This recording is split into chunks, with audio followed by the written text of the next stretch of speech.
My name is Lisa Kwasmanen, and I'm the STEM Career Education Specialist at the University of Rhode Island Center for Career and Experiential Education. In this video, we are going to examine a sample STEM resume. We are going to look at the overall organization of the resume as well as the content within each section. First of all, let's take a look at the layout and organization of the sample resume. As you can see, it is presented in a clear and concise manner, and it's well organized. Important items that you want to highlight are in bold. Don't place everything in a bold font because then nothing will stand out. Your margins should be 1/2 inch to 1 inch consistently all the way around. Your font size is usually going to fall between a size of 10 to 12. Do not go smaller than 10. Below that, it's hard to read. And acceptable font styles that are easy to read on a resume include Arial, Calibri, Helvetica, Cambria, Georgia, Garamond, and Times New Roman. Make sure you proofread carefully and that you're not making any spelling or grammatical errors on your resume before you submit it. In terms of how the content is prioritized, the top third of your resume is the most important real estate. You want to connect with the reader and show that you have relevant experience in that top third, so then that reader, that recruiter or hiring manager will continue to read down through your resume. Since you're a student, your education is one of your most important credentials, so that should go at the top. Within each section, the entry should be in reverse chronological order, so your most recent experience is going to come first. Also, be very aware of your tenses. If it's a job or a project that you did in the past, you're going to use the past tense of those verbs. If it's something you're currently doing, you're going to use the present tense. Again, think about someone scanning through your resume. Average time a recruiter or hiring manager takes, according to studies, is 6 to 10 seconds to do a scan and then make a decision on your candidacy. A great way to highlight your experience and make your resume easy to scan is by using fragmented bullet point statements. These are powerful statements that talk about your skills, qualifications, and accomplishments, and they start with strong action verbs. It's important to integrate keywords throughout your resume. So these keywords are coming from the language of the industry you're pursuing, but also the specific job descriptions that you're reviewing. Here's a little more information in terms of how you can write an effective bullet point statement. The formula consists of an action verb plus quantification if it's available, and then your purpose or achievement. This allows you to effectively express your skills and qualifications while also integrating those important keywords.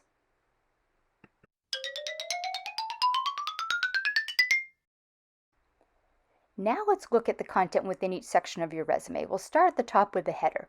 This will feature your name in a larger font and also in bold so that it stands out. You can list your city and state of residence. You don't have to list that, and it's recommended that you do not list an entire street address. Include a telephone number to reach you at, as well as an email address. These should both be professional. And if you have a great LinkedIn profile, put that LinkedIn URL at the top of your resume as well. It will allow employers to find additional information about your candidacy. As was previously mentioned, education is one of your top credentials as you're coming out of college, so you can list that section at the top of your resume. So you'll write University of Rhode Island in Kingston, Rhode Island. Again, that's Kingston. That is not Kingstown, nor is it South Kingston. Along that line, you can also add the month and date, the year of your anticipated graduation. Your degree should be formal in terms of a Bachelor of Science in Mechanical Engineering, Innovation and Entrepreneurship minor. Please spell out the entire degree. If you are a double major, list both degrees in their entirety. So an example would be Bachelor of Science in Mechanical Engineering, Bachelor of Arts in Spanish. You can also place your GPA and any honors or awards up in this section. The general rule for listing your GPA is you put it on your resume if it's a 3.0 or above. But for competitive STEM positions, sometimes the threshold is much higher. So we usually recommend that you put your GPA on your resume if it's at least a 3.5 or above. Next is going to come your relevant coursework. Now this section will go away once you have more relevant real-world experience, but for right now it is going to allow you to integrate keywords and phrases that are relevant to your industry that show how you have training and credentials in these areas.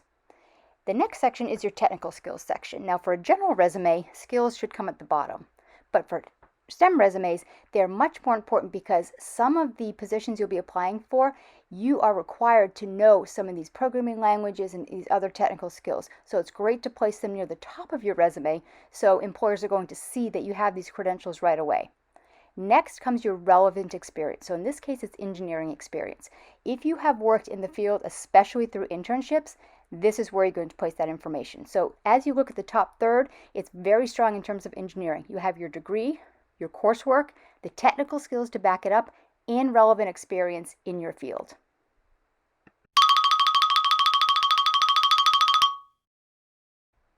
Next, let's take a look at the middle part of your resume. A project section is an excellent addition to a resume for STEM students because what it allows you to do is show how you have taken skill and knowledge that you've obtained and actually applied it in a practical setting. And that's what employers are going to want you to do in the real world. The projects that you contribute to the section can be from internships, classes, or things you did completely on your own. What's important is you show that you've developed these skills, you've created these accomplishments, and you can speak to them. So in this case, your format will consist of listing the project name with the dates you worked on the project, and then creating effective bullet point statements to support it. The next section is a bit flexible, and you can customize it based on your needs. In this sample, it's leadership experience, but you can also use a volunteer experience section or a campus involvement experience section. This gives you a chance to show how you are uniquely qualified for positions while showcasing some of your soft skills or transferable skills. How have you worked with teams? How have you collaborated? What is your communication like? What experience do you have critical thinking and problem solving? So customize this section for your needs. You can, again, follow the same consistent format you've been using in terms of the position, the location, the dates, and then adding in your effective bullet point statements that integrate accomplishments and your keywords.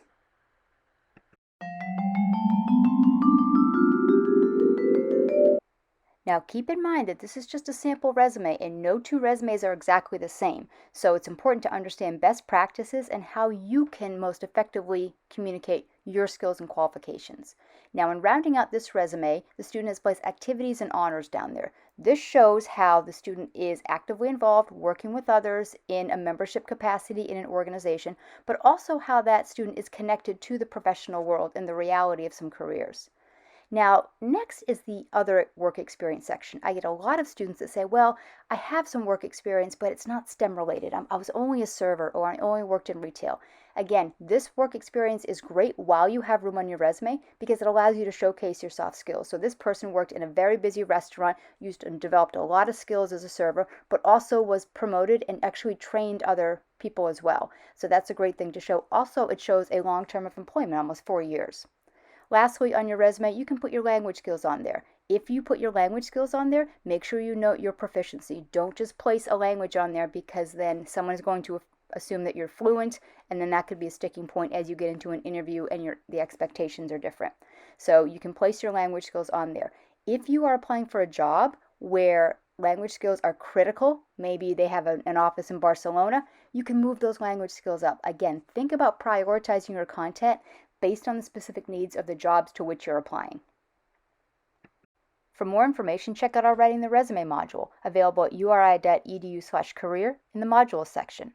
Also on our website, you can access STEM-specific information. So once on our website, go to Students, scroll down to Career and Internship Advising, then you'll scroll down to the STEM Career section, click on that. Once you're on that page, click on the Resume and Cover Letter tab, and you'll find great resources including a link to our module, a guide, and STEM-specific resumes. If you have any questions or would like to set up an appointment with me to talk about your resume, you can schedule an appointment on Starfish or send me an email at lquasmanen@uri.edu.